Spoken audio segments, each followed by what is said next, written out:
who know how to maximize on opportunities, and they always know how to specifically, for example, how to be different from you.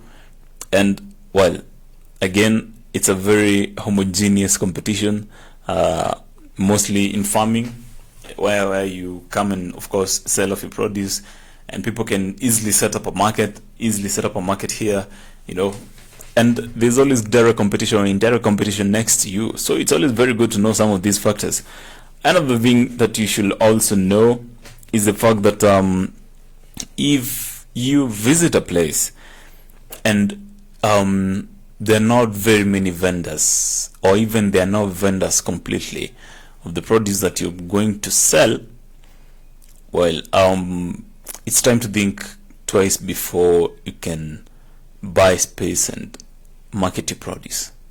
It's always very good to think about that.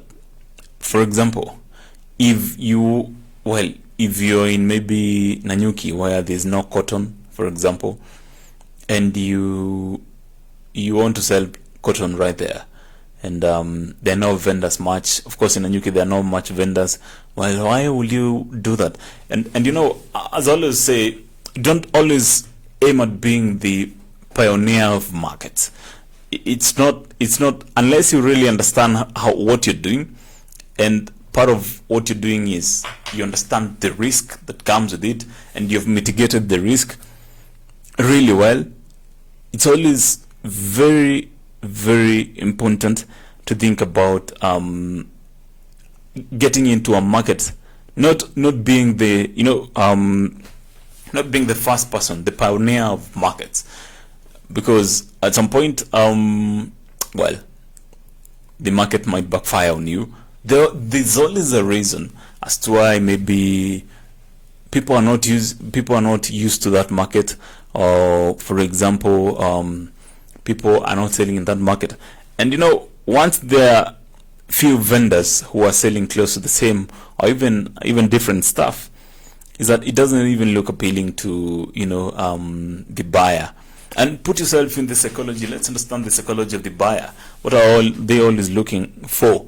They're always looking for cheaper, of course, quality, of course, and also buyers can also be you can always play around with the psychology of a buyer by even giving success stories. So, ever thought what success stories do to the psychology of a buyer?